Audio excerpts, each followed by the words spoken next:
গন্ডগোল হওয়াটা কখনো বাঞ্ছনীয় নয়, সবারই আস্থা রাখা দরকার। তারা যদি কোনো বক্তব্য থাকে অবশ্যই প্রশাসনকে জানাবে, প্রশাসন ব্যাপারটা দেখছে। কোনো রকমই গন্ডগোল না হওয়াটাই ধুপুরির জন্য ভালো, আমাদের জন্য, সকলের জন্য ভালো। দুপক্ষই দেখছি মারমুখী অবস্থায় রয়েছে, কি কারণ? না, কোনো মারমুখী হওয়ার কথা নয়। যার যার দাবি আছে প্রশাসন পুরোটাই দেখছে, প্রশাসন দেখবে, তারপর বিষয়টাকে নিয়ে আলোচনা হবে। থেকে যেটা দাবি করা হচ্ছে যে বিজেপির লোকজন লাঠিসোঁটা নিয়ে জমায়েত করেছে। আমাদের ভারতীয় জনতা পার্টির কোনো আন্দোলনেই ভারতীয় জনতা পার্টির কর্মীরা লাঠিসোঁটা নিয়ে আন্দোলনে নামে না। আমরা সবসময় গণতন্ত্রে বিশ্বাসী, আমরা আইনকে মেনে চলি, আমরা আইনতভাবে গণতান্ত্রিকভাবে আমরা আন্দোলন করি। আপনি দেখুন তো আমাদের যে পতাকা আছে, কারো পতাকা বাস দেখতে পান কিনা? প্রত্যেকটা পতাকা বাতা দিয়ে তৈরি, যেভাবে একটা পতাকা তৈরি হয়। তাই আমাদের যে আন্দোলন, সেটা আমাদের যে আন্দোলনের যে রূপরেখা দেখলেই বোঝা যায় যে আমরা শান্তিপূর্ণভাবে গিয়েছিলাম। কিন্তু তৃণমূল যেভাবে তেড়ে আসছিল, হাতে বাঁশ রড নিয়ে, লোহার রড নিয়ে পর্যন্ত তারা তেড়ে আসছিল, এটা তৃণমূলে দেখা উচিত যে তাদের হাতে গিয়েছিল। পিছনে ঝান্ডাটা এই মুহূর্তে আপনারা ফিরে যাচ্ছেন, কি হলো, কি কারণে আপনাদের জমায়েতটা? আজকে ভারতীয় জনতা পার্টির তরফ থেকে গতকালকে একটা ইনসিডেন্ট হয়েছে। আপনারা জানেন যে বিজেপির পতাকা হাতে নেওয়ার জন্য এখানে টোটো চালক যারা বিজেপিতে যোগদান করেছিল তাদেরকে এই স্ট্যান্ডে গাড়ি লাগাতে দেয়নি। আজকে তারই প্রতিবাদে আমরা ভারতীয় জনতা পার্টির পক্ষ থেকে একটা র্যালি করে ওখানে আমাদের একটা স্ট্রিট কর্নার পথসভা হওয়ার কথা ছিল। আমাদের একটাই দাবি, সেটা হচ্ছে কে কোন দল করে আমাদের দেখার দরকার নেই।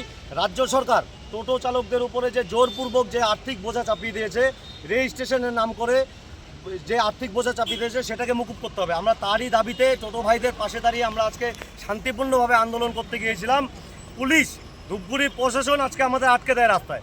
আমাদের ধূপগুড়ি পুলিশ প্রশাসন তৃণমূলের দলদাসে পরিণত হয়েছে। আজকে তৃণমূলের হয়ে তারা কাজ করছে। আমরা যাতে আমাদের আন্দোলন করতে না পারি, আমরা যাতে সাধারণ মানুষের পাশে দাঁড়াতে না পারি, আমরা যাতে টোটো চালক ভাই তাদের পাশে দাঁড়াতে না পারি, সেই উদ্দেশ্যে ধূপগুড়ি পুলিশ আজকে আমাদের আটকেছে, আমাদের প্রোগ্রাম করতে বাধা দিয়েছে। আর পরবর্তীতে আমরা যেটা দেখতে পেলাম, তৃণমূলের সন্ত্রাস বাহিনী তারা আমাদের দিকে তেড়ে আসছিল মারার জন্য। কিন্তু এই দলদাস পুলিশ যারা আজকে ভারতীয় জনতা পার্টি যারা শান্তিপূর্ণ আন্দোলনের দিকে যাচ্ছিল, তাদের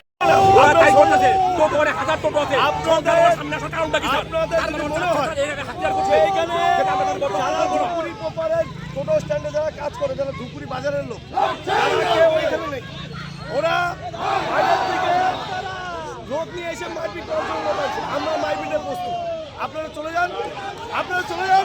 শোনেন, ওরা যদি তৃণমূল যে ভাষা বোঝে সেই ভাষা ওকে বোঝাবো, আমরা সেই ভাষা বোঝাবো। বলছি আপনার কোনো রিস্ক নাই, আমাদের আমরা বাংলাদেশের লোক না, আমার জন্ম হয়ে গেলে আজকের নেতাজি পাড়া আমরা ছোট থেকে বড় হয়েছি, এরকম বাজার সিচুয়েশন আমরা আমাদের জীবনে দেখি কোনোদিন হয় না।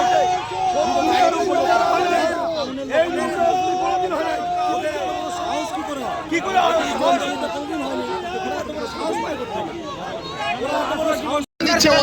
ওদের বাধার ব্যাপার নেই, ওদের রাস্তা ফাঁকা আছে, যেখানে মিছিল করতে কেউ বাধা দিচ্ছে না।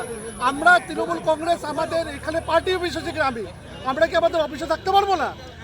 ওদের যেটা অভিযোগ করছে যে পুলিশ ওরা কি অভিযোগ করছে, বাধা দিচ্ছে, ওদের কোনো স্টেট কর্নার, ওদের অভিযোগ যেখানে আছে সেখানে অভিযোগ চালাক।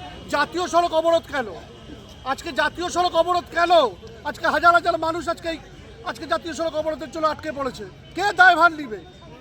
যাদের যদি কোনো দাবি থাকে প্রশাসনের কাছে যান। জাতীয় সড়ক অবরোধ করে এটা কোন ধরনের আন্দোলন, যেখানে জাতীয় সড়ক হাইকোর্ট পরিষ্কার বলছে কোনো অবরোধ করা যাবে না। এই অবরোধের রাজনীতি মমতা বন্দ্যোপাধ্যায় বন্ধ করে দিয়েছেন। বিজেপি এই কালচার কালতে যাচ্ছে, আমরা এই কালচারকে কখনো বরদাস্ত করবো না। সেটা প্রশাসন দেখবে।